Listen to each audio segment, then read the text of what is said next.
El día de hoy vamos a hablar de este sistema axiomático. Yo les pregunto, señorita Adriana Vega, ¿usted identifica qué es un axioma? ¿O qué es la axiología? Es algo que tiene que ver con los valores de cada persona, ¿no? Exactamente. La axiología es la ciencia que estudia los valores. Y perdón, ¿dije que vamos a ver sistema axiomático o axiológico? No le escuché bien. ¿Con cuál nos quedamos? ¿Axiomático o axiológico? ¿No se acuerdan? Bueno, pero no hemos visto ninguno. No. Axiomático. ¿Axiomático? Ok, perdón. Entonces, aquí al revés, tenemos que preguntarnos qué es un axioma. ¿Recuerdan ustedes qué es un axioma de sus clases de bachillerato en la prepa? ¿Alguno de ustedes se acuerda o no? ¿Usted, señorita Andrea? ¿No? No recuerdo bien, pero más o menos tengo la noción que tenía que ser algo que no podía ser como discutido, que era ya como un tipo, no sé si un principio, por así decirlo. Muy bien, señorita. Tiene usted la idea de lo que es un axioma. Vamos a establecer que un axioma es el término lógico. Tendríamos que hablar de proposiciones o preposiciones, hablando lógicamente. Un axioma es una proposición evidente que no requiere demostración. Como dice Andrea, pues que no tiene que ser debatida. Entonces ustedes se van a dar cuenta que el sistema axiomático va a estar constituido por axiomas y teoremas. Díganme por favor si se comparte mi pantalla, mi pizarrón.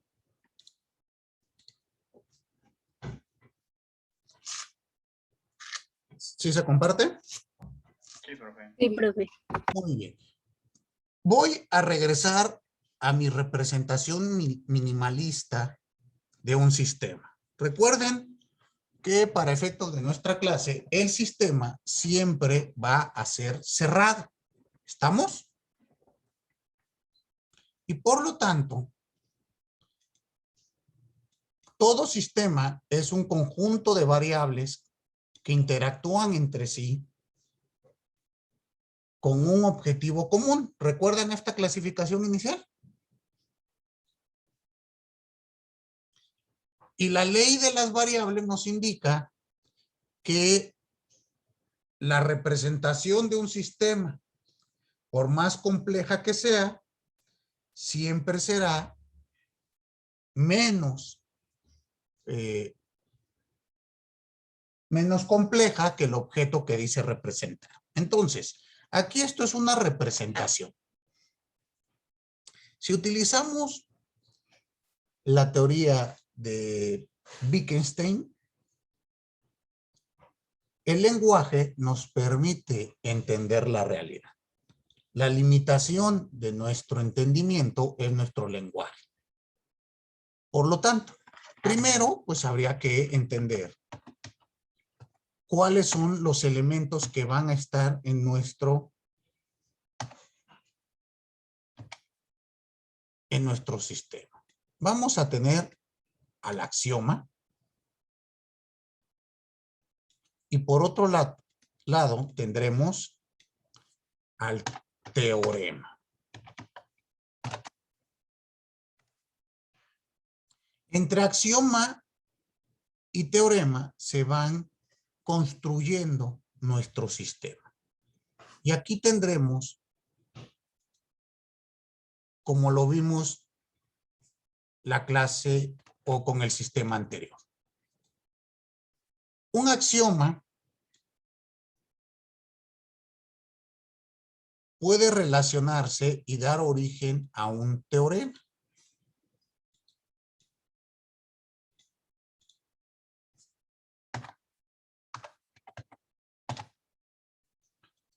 A su vez, este teorema puede servir de sustento para nuevos teoremas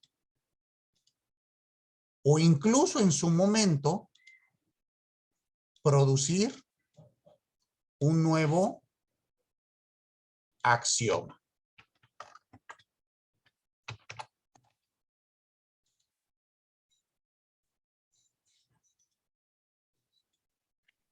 ¿Podría darnos un ejemplo de eso, profesor? Claro, voy a ello. Nada más déjenme terminar mi esquema.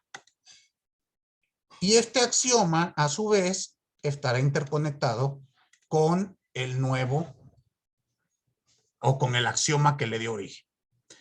Piensen ustedes lo siguiente. Yo sé que se van a molestar porque voy a dar ejemplos de matemática y ustedes están estudiando derecho porque odian las matemáticas. ¿Estoy en lo correcto? No lo está. ¿No? ¿Les gustan mucho las matemáticas? Pues me gustan, Ok. A mí en lo pero personal, no estudié en sí. a mí en lo personal odiaba las matemáticas. Y dije, voy a estudiar algo que no tenga nada que ver con matemáticas y véanme, ¿qué terminé haciendo? En mi tesis de investigación de doctorado está muy aplicado todas estas cuestiones. Y a lo mejor pasa porque no tuve yo en aquella ocasión algún maestro que me las hiciera más entendibles. A mí se me hacía algo súper complicado. Pero recuerden ustedes el teorema de Pitágoras. ¿Se acuerdan qué es el teorema de Pitágoras? Sí, ¿Qué vendría siendo, Alejandro? una manera de calcular bueno, una incógnita que sería el tercer lado de un triángulo. Ay, eh, isósceles, isósceles o escaleno. Isósceles. No, escaleno, el que tiene todos sus lados desigual. Ok, sí, sí, sí, porque si no sería más sencillo. Exacto. Sería el escaleno. O el ángulo, o el triángulo recto, también se le conoce así, ¿no? Bueno. Pues esto, el teorema, ¿recuerdan ustedes cómo se representa? A cuadrada más B cuadrada igual a C cuadrada. Esto en lenguaje simbólico. Pero si lo traducimos al lenguaje, vamos a decir, normal, coloquial, diríamos que el cuadrado, la suma del cuadrado de los catetos es igual a la hipotenusa. Bueno, pues esto es un teorema. ¿Cómo vamos a definir a los teoremas? Vamos a decir que los teoremas son la representación práctica de un axioma.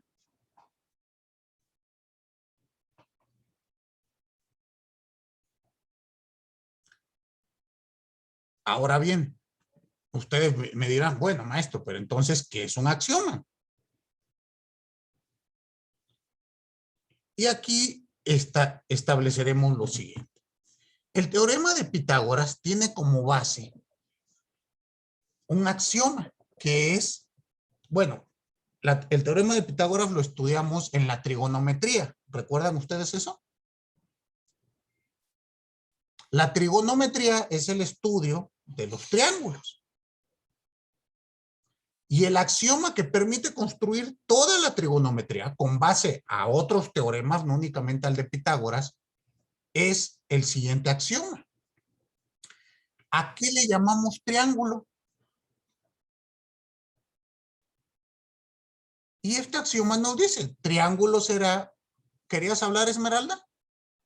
No, no, profesor, perdón. ¿Qué nos dice que será este axioma?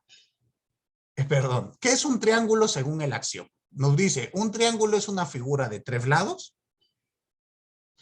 cuya suma de sus ángulos interiores da 180 grados. Entonces, de acuerdo a este teorema, si yo a este axioma, si yo encuentro una figura de 3 lados cuya suma de sus ángulos interiores de 180 grados, la llamaré triángulo. Yo les pregunto, ¿ustedes conocen una figura de 3 lados cuya suma de sus ángulos interiores de menos de 180 grados o más de 180 grados?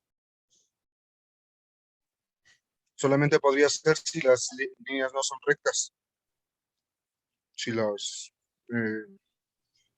aristas, no, vértices, si los vértices no son rectos. Pero aún así, ¿cómo los unirías para que forme la figura?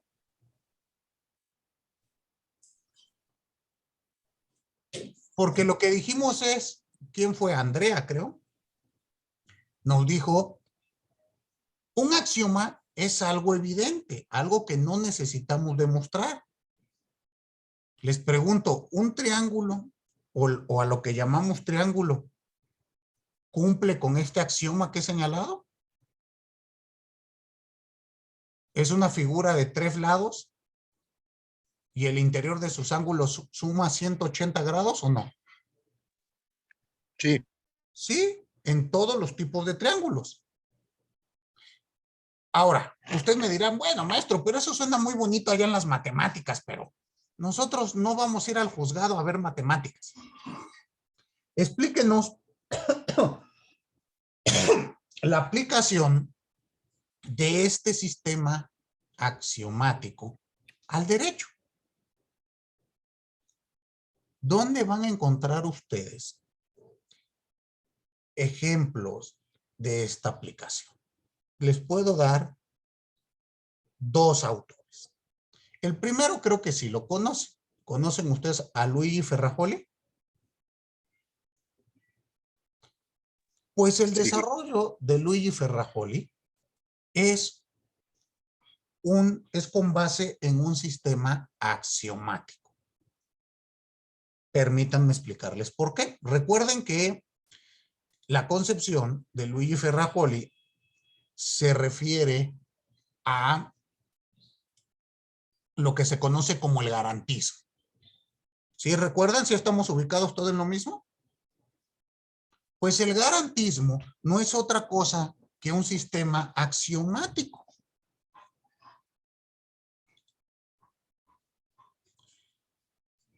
¿Y cómo lo define el propio autor? El propio autor dice que el sistema garantista es un modelo límite, solo tendencial y nunca perfectamente satisfacible, pero que se encuentra representado en 10 axiomas fundamentales. Estos axiomas no son derivados entre sí, ni derivables entre sí. Y nos dice, aquí hablaré de su primer versión del garantismo en derecho penal. Cuando nos habla del derecho penal, Ferrajoli nos dice, ¿cuáles son los axiomas aplicables a un procedimiento penal? Nos dice, el primer axioma es nula pena sine crimen. No hay pena sin crimen, no hay pena sin delito. El segundo axioma que señala es no hay delito sin ley. El siguiente axioma es no hay ley penal sin necesidad. El cuarto axioma, no hay necesidad de la ley penal sin una injuria o sin una lesión. El siguiente axioma es: no hay injuria sin acción. El siguiente axioma: no hay acción sin culpa. El siguiente axioma: no hay culpa sin proceso. El siguiente axioma: no hay proceso sin acusación. El noveno axioma: no hay acusación sin prueba. Y el décimo y último es: no hay prueba sin defensa. Si tomamos estos axiomas, pensemos el último. No hay prueba sin defensa. Este axioma, ¿qué quiere decir? Que en todo proceso penal, el acusado tiene derecho a defenderse. ¿Están de acuerdo? Y de ahí se va derivando a muchas situaciones. Dentro de ellas, la situación de que debes de estar representado en materia penal por un abogado. Debes de tener un licenciado en Derecho que te esté orientando y apoyando. Por lo tanto, en nuestro país no existe esto de yo me defiendo solo como se ve en la tele. ¿Queda claro? Siempre vas a tener que tener un abogado a tu lado. Pero fíjense cómo se aplica el teorema. El teorema es: no hay prueba sin defensa. Perdón, el axioma. Y esto es evidente, ¿no? Pues, ¿cómo vas a estar probando sin escucharme a mí? Necesitas darme el derecho a contradecir y el derecho a defender. ¿Se dan cuenta cómo el axioma no lo discutimos? Y vienen los teoremas. El primero que les decía es: tienes derecho a tener un abogado. Bueno, tienes derecho a tener una defensa. Esta defensa debe de ser por un licenciado en Derecho. Si no tienes dinero, el Estado te proporciona uno, y si tienes dinero, tú puedes traer a tu abogado. Y fíjense cómo se va expandiendo el teorema. Ah, pero además no basta con que tengas un abogado, ¿o sí? Es decir, pensemos, Abimael, a usted se le está juzgando por un delito.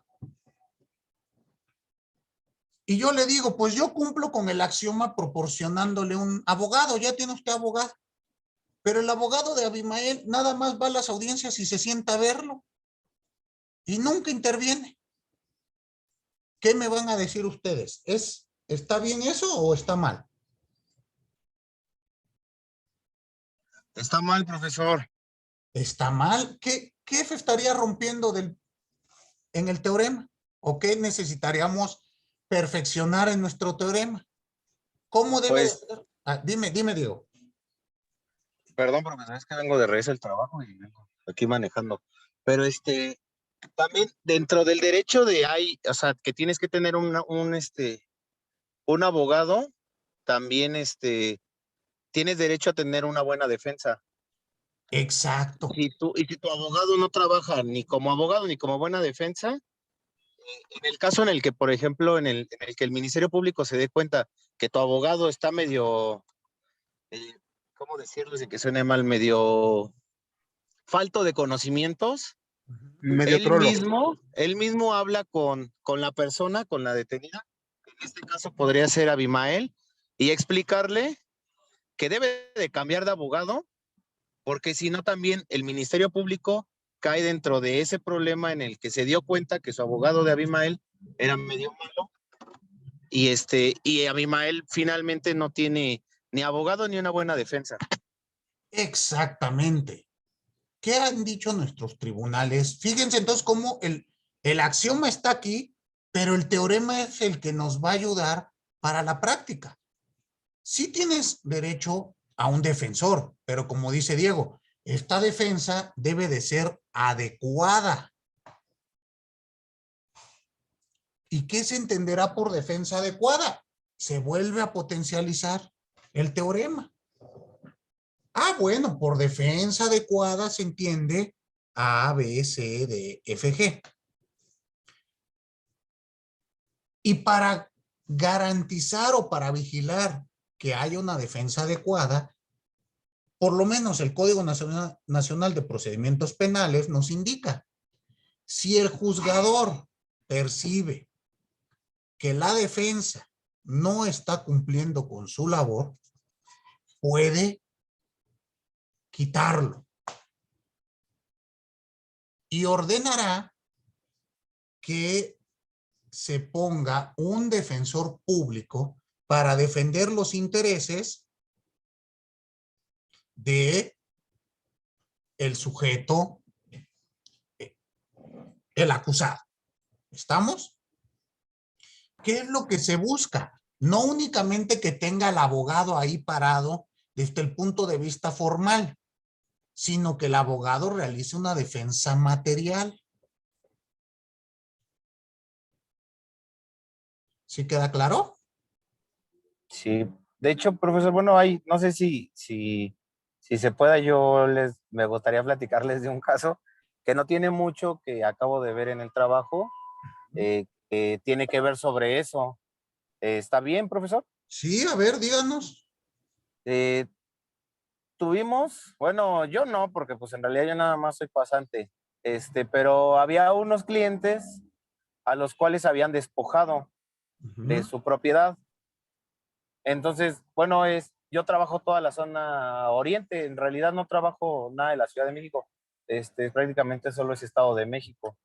Y y ya el chiste es que se iba a llevar una audiencia y eso, y el Ministerio Público, antes de pasarlo al juez de control, quería la declaración de pues nuestra contraparte. En este caso, nuestro cliente era la víctima y la contraparte era pues el actor del delito, ¿no? Y él lleva un abogado y estábamos sentados, estaba sentado mi jefe, que es el dueño del despacho, y estaba sentado yo, que ando con él. Y no, profesor, el otro abogado, o sea, yo no sé mucho, pues yo apenas voy empezando, pero sí estaba medio menso, porque no hay otra palabra para expresarlo. Ajá. El chiste es que esta persona hace un escrito en donde echa prácticamente de cabeza a su cliente. O sea, en vez de defenderlo, lo situó en el delito, pues. Y el Ministerio Público se dio cuenta. Y enfrente de todo mundo, porque aparte en La Perla no es como que haya cubículos especiales o nada. Los ministerios públicos están uno sentado al lado del otro. Lo empezó a regañar, profe, al abogado. Lo exhibió muy, muy, muy feo. Le dijo, es que usted no es licenciado en Derecho y ahorita lo voy a detener, que se me hace que su cédula profesional no es no es legítima, y lo empezó a exhibir feo enfrente de todos, que ya hablando con mi jefe, con el licenciado, fue lo que me dijo, lo peor que te puede pasar es que te exhiban enfrente de un cliente. Entonces, Sí. él habló con ahora sí que con el actor del delito, que era su cliente de él, y y le pidió por favor que cambiara de abogado, porque si no, no íbamos a poder avanzar a ninguna parte, y que de lo contrario le iba a asignar uno de oficio. Entonces, él le pidió de favor que se regresaran el dinero que se habían pagado y que lo dejara en paz, porque no estaba él bajo una buena defensa, una defensa adecuada. Pues, Y sí lo exhibió medio feito enfrente de todos. pues Habíamos como 15 personas adentro. fíjese que el Ministerio Público actuó de una manera muy adecuada, o mejor dicho, adecuada. Porque a mí me ha tocado otros casos donde notan eso, al Ministerio Público no le interesa, y hasta que llegas con el juez es cuando hacen valer este teorema. Pero a esto podemos llegar, o a esto se van a enfrentar ustedes saliendo. ¿Qué es lo que yo quiero que analicen? Que la construcción de nuestro sistema va a estar basada en estos axiomas. Los axiomas son verdades, o vamos a decir, son proposiciones que damos por ciertas o verdaderas, y con base a ellas se va haciendo una aplicación práctica. Un axioma no puede derivar a otro axioma, son independientes. ¿Eso sí queda claro? Es decir, el axioma de una defensa adecuada, o mejor dicho, el axioma de no hay prueba sin defensa, no puede derivar de otros. Es independiente y con base a él creamos un sistema. El sistema axiomático quiere decir el conjunto de axiomas aplicables a un caso o a un objeto en específico. ¿Qué características tiene? Como ustedes escucharon, es meramente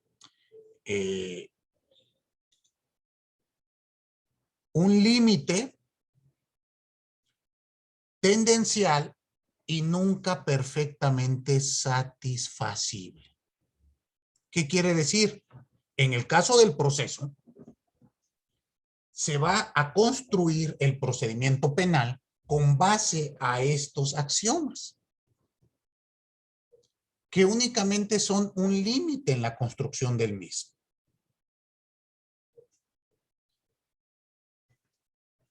Y en el tema social, en el tema del derecho, pues nunca va a ser perfectamente satisfecho.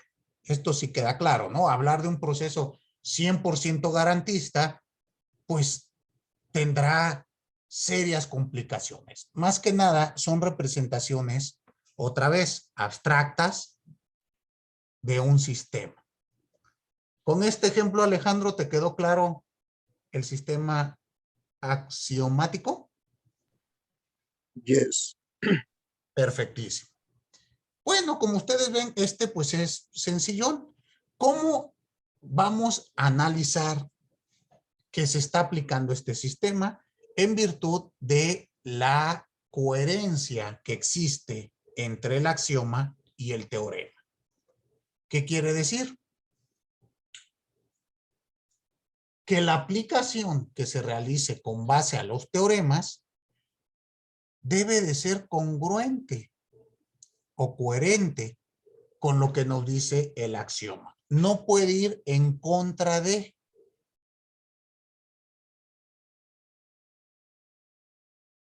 ¿Sí queda claro? Si va en contra de este sistema, el teorema no está cumpliendo su función y debe de ser invalidado.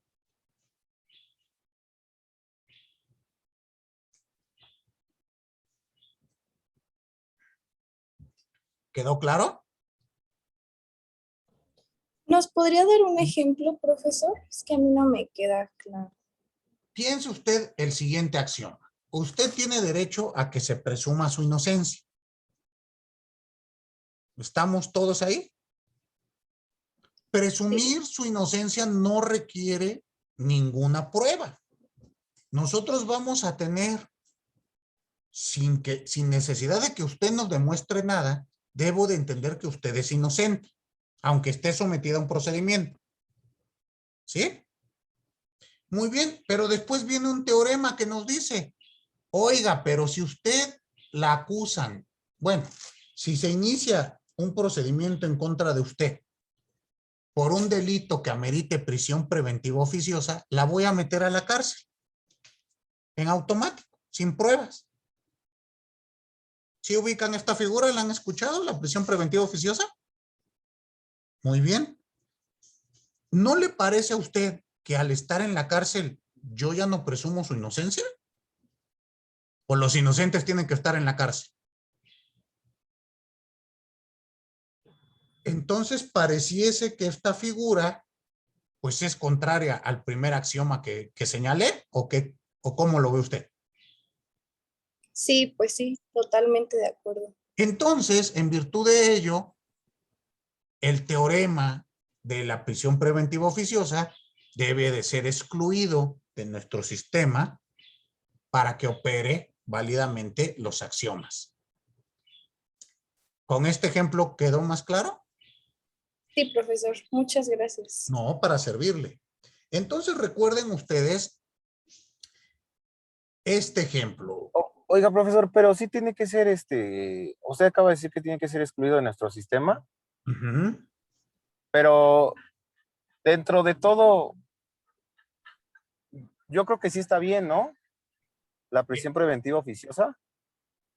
Bueno, pues O, usted lo cree así. o sea, es que, por ejemplo, vamos a poner así, detienen al Chapo Guzmán Ujú, y no le dan prisión preventiva oficiosa. ujú. Claramente él no se va a quedar esperando en su casa a que lleven un juicio en su contra, ¿o sí? Pero se puede pedir una prisión preventiva justificada. El problema de la prisión preventiva oficiosa es que es en automático y sin necesidad de pruebas. Y en nuestro país tenemos supuestos. Miren, ya está pasando el del camote otra vez. Ya ven que siempre en la clase nos toca este fulano. ¿Siempre nos toca el camote en clase? No sé, profesor. No tan así, no tan así, pero No embarren, no embarren. exacto. Pero bueno, pasa el señor con el carrito a vender. A lo que yo voy, Diego, la prisión, yo estoy de acuerdo con una prisión justificada. Lo que no estoy de acuerdo es con una prisión oficiosa, porque desde la forma que yo tengo de ver el procedimiento penal y el derecho constitucional, esta figura va en contra de la propia Constitución y de tratados internacionales. Alrededor de 10 tratados internacionales la prohíben y la propia Comisión Americana de los Derechos Humanos también la excluye. Entonces, la oficiosa a mí me parece que debe de ser excluida del sistema. La justificada, sin ningún problema. Pero dése cuenta qué ocurre. En una prisión justificada se cumplen todos los axiomas que yo señalé. El Ministerio Público tendrá que decir por qué la pide. Deberá justificarla con pruebas. Yo tendré derecho a ofrecer mis pruebas, a contradecir, y después de ese debate, el juez decide si me da la prisión o no. En cambio, esta otra figura es automática. La Constitución y la ley secundaria indica, habrá lugar a prisión preventiva prisión preventiva oficiosa en los siguientes casos. Y te dice, vamos a decir, homicidio. Y se va ampliando el catálogo, porque si ustedes se dan cuenta, este catálogo empezó con 5 delitos, hoy ya tenemos creo 12 o 15 delitos. Y poco a poco, la prisión oficiosa se convierte en la regla y no en la excepción. Dense cuenta cómo ese teorema no va acorde con lo que establece el axioma.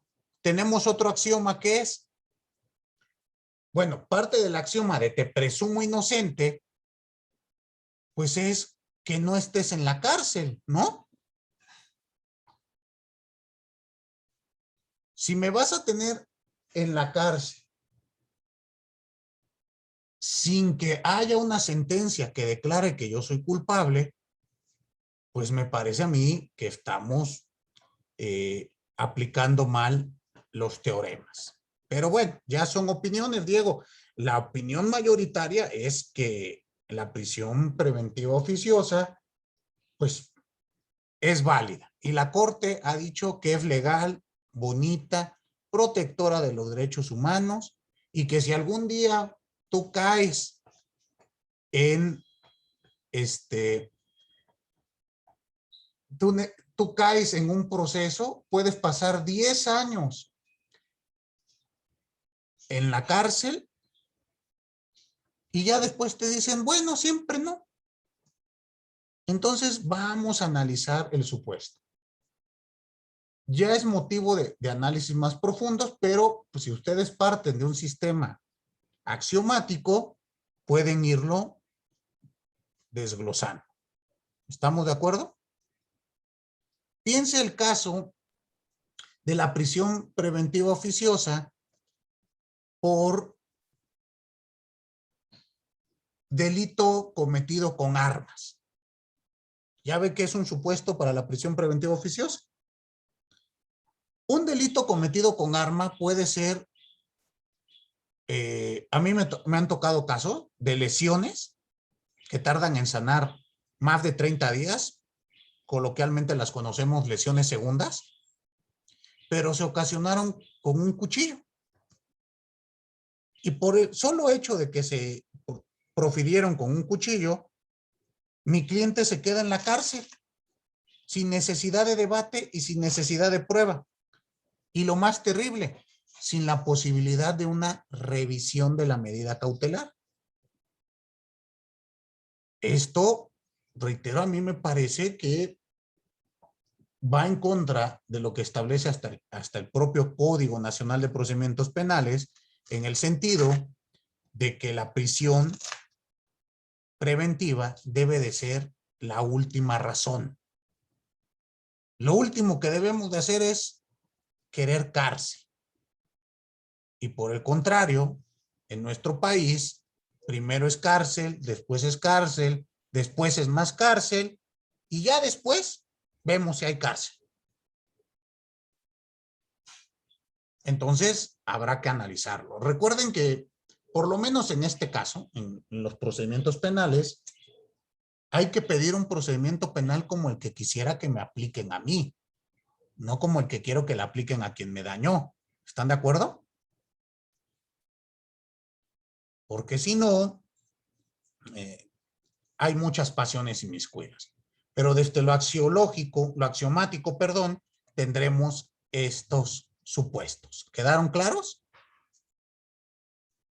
Y si tú me lo permites, Diego, en un par de meses te compartiré un artículo que estoy publicando precisamente sobre la prisión preventiva oficiosa. A ver si te convenzo. Sí, profe. Y yo le compartiré un tequilita y ya podemos hablar a gusto. Ah, no, bueno. Bueno. Así el acuerdo será prácticamente instantáneo. Pero checaremos esa situación. ¿Qué es un sistema axiológico? Perdón, axiomático. Piensen ustedes esta construcción respecto de los derechos humanos. Los derechos fundamentales en la teoría de Luigi Ferrajoli son axiomas. Y de ahí va derivando toda su construcción doctrinal. Reitero, un axioma es una situación que no requiere prueba.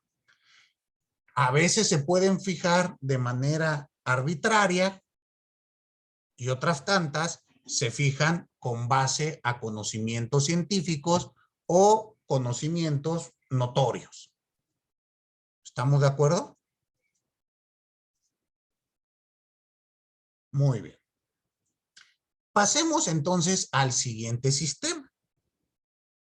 El siguiente sistema es el sistema axiológico. Y ahora sí, creo que fue usted, señorita Andrea, la que me dijo que es la axiología, ¿o quién fue? ¿No? Otra compañera. ¿Quién fue ya? Yo. Ah, Adriana. Por favor, señorita Adriana, ¿nos puede recordar qué es la axiología? Pues estaba comentando que era la ciencia que estudian los valores de la persona, del ser humano. Exactamente. Entonces, en este sistema axiológico, vamos a tener como base los valores, los principios. ¿Estamos? Y fíjense cómo va a cambiar ahora nuestro esquema.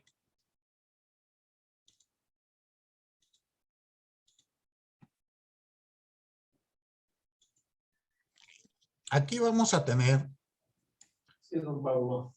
el axioma. Póngase usted y también sus muchachos que se componga pronto y pues a ver si todavía regresa unos días ahí en Pasa que lo cheques. Se me está colando un audio. saqué todo. Ya fueron los 3 años de trabajo y hace 4 años. Creo que ya. Perdón, disculpe. Decía yo, tenemos aquí nuestro esquema que va a configurarse del siguiente modo. Tenemos principios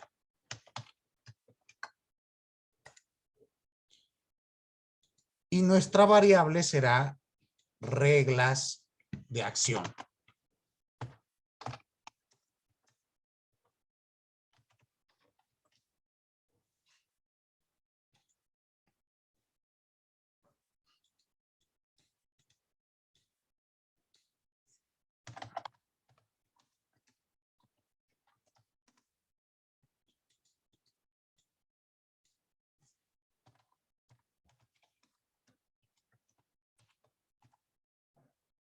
Mire, ¿y aquí cómo va a trabajar esto?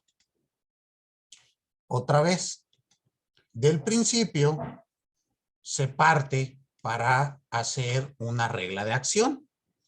A su vez, la regla de acción puede constituir nuevas reglas de actuar, de tal modo que varias reglas de actuar pueden constituir o en un futuro formar nuevos principios. ¿Qué es lo que quiero que entendamos en este sistema? Que hablamos de principios éticos, entendiendo a la ética en su carácter universal, no de principios morales, porque la moral es particular. ¿Ahí estamos todos de acuerdo? ¿Será la misma moral la que yo tengo que la que tiene Brenda Rodríguez? No. No, variará. Pero desde el punto de vista ético, al vivir Brenda en la misma ciudad que vivo yo, donde formamos parte de una misma sociedad, ¿habrá posibilidad de que tengamos principios éticos similares?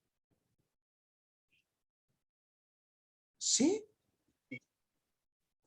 Ahora, cuando nos referimos a que son principios universales, entendámoslos aplicables a una sociedad en un tiempo y espacio determinado.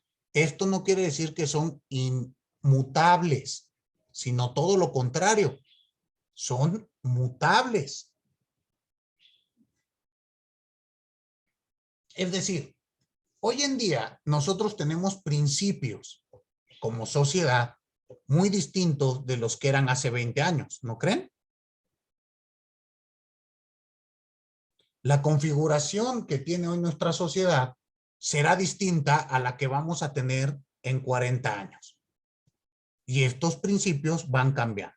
Pero lo que yo quiero que ustedes entiendan es que los principios van a generar acción, reglas de acción. A esto se le conoce como lógica deóntica, que está aplicada a la teoría de la acción.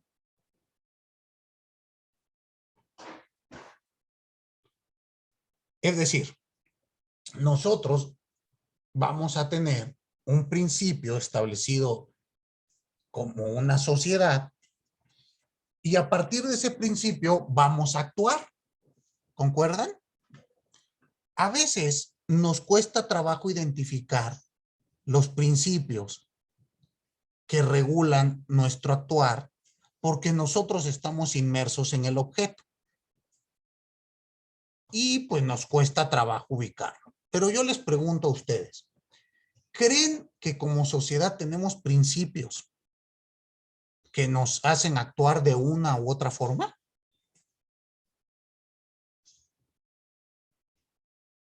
Como sociedad mexicana, ¿qué piensan? Que sí. Que sí. ¿Y como qué ejemplo me podrías dar, Angélica? Pudiera ser de solidaridad, porque bueno, ya lo hemos visto en por ejemplo, en los sismos y cuando han habido desastres naturales, siempre como que como sociedad nos ayudamos, aunque en otras circunstancias no tanto, pero cuando los necesitamos en esos casos, creo que sí, se nota. Y entonces, ¿cuál sería el principio?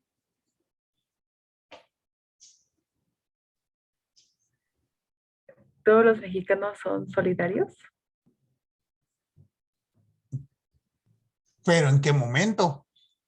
Porque creo que es en un momento determinado. Sí, en tiempos de desastres naturales, por ejemplo. Ok. Ahí me parece que podríamos decir que sí, por lo que se ha visto. Pero, a ver, no hay un principio que se aplica en el pueblo mexicano que dice, de que lloren en mi casa a que lloren en la tuya, ¿dónde van a llorar? A ver, ¿qué me dirían? ¿Nunca les dijeron esto en su casa? En la casa del vecino. Eso. ¿Cómo te lo plantearon, Adriana? Bueno, a mí en mi familia no, pero pues sí lo he escuchado. Ok, ¿dónde lo has escuchado?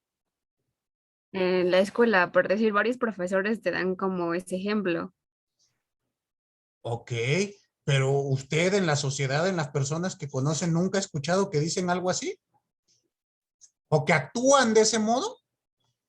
Pues tal vez no lo dicen, pero sí actúan. Exacto, muchos actúan de ese modo. Y esto es lo que yo quiero que entiendan. Los principios pueden ser buenos o pueden ser malos. Y estos ocasionan un actuar social. Este actuar social lo podemos entender como un rol. Pensemos, en esta comunidad en la que nosotros estamos conviviendo en este momento, existe un principio: educar para la sociedad. ¿Concuerdan?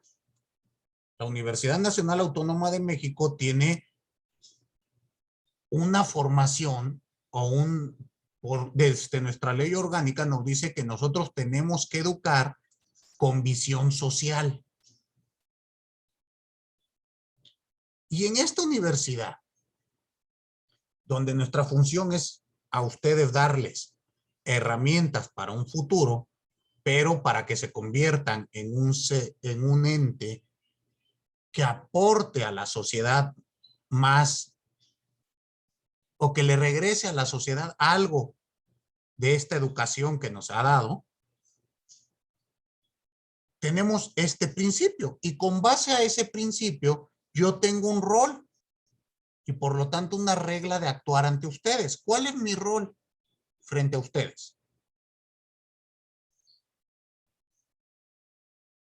¿De qué será? ¿De enseñanza? De enseñanza, propiamente de maestro. ¿Estamos de acuerdo? Y con base en ese rol, ¿qué reglas de actuar debo de tener? Ser respetuoso con ustedes, cumplir con el temario, preocuparme porque el conocimiento que estoy dando sea funcional. ¿Están de acuerdo? Y en el caso de ustedes, ¿qué rol tienen conmigo o en este sistema? Estudiantes. De estudiante. Y con base en ese rol, ¿cuál será su actuar? ¿Qué tienen que hacer? Pues respetarlo, entrar a las clases, poner atención. Etcétera, etcétera, etcétera. Si yo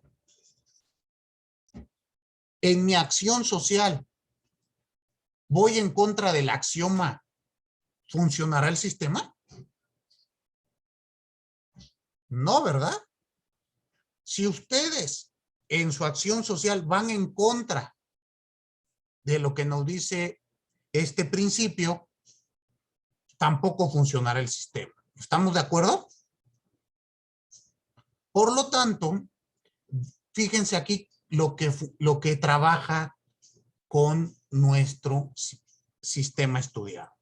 La regla de la acción, la regla del actuar, debe de estar acorde con lo que marca el principio. Si no es así, carecerá de sustento para el sistema. ¿Queda entendido? ¿Puede repetirlo, por favor, profesor? Sí.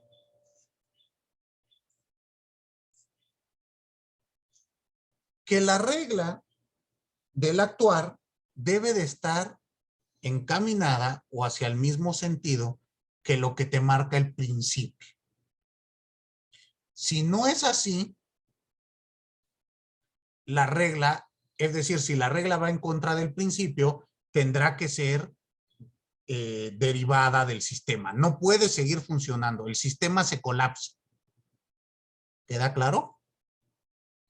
Los principios deben de tener una cuestión deontológicamente válida. Es decir, los principios deben de establecer ideales a conseguir para una convivencia social adecuada.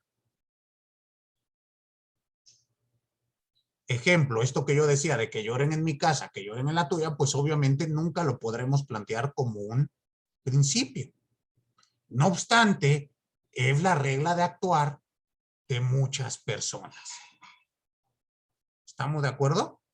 Porque en el ejemplo que me daba Angélica, en las desgracias nos apoyamos, pero yo a veces veo que se voltea un camión en la carretera y veo que en 10 minutos ya ese camión ha quedado limpiecito y toda la mercancía ya está hasta acomodada, pero en otros lados. ¿Sí han visto esas imágenes en la tele? Y ahí también, Sí, profesor. ahí también hay una desgracia, pero yo no veo esta solidaridad que me platicó, sino veo una rapiña. Entonces, hay que analizar, hay que checarlo, pero bueno, este sistema va encaminado a ello. ¿Estamos de acuerdo?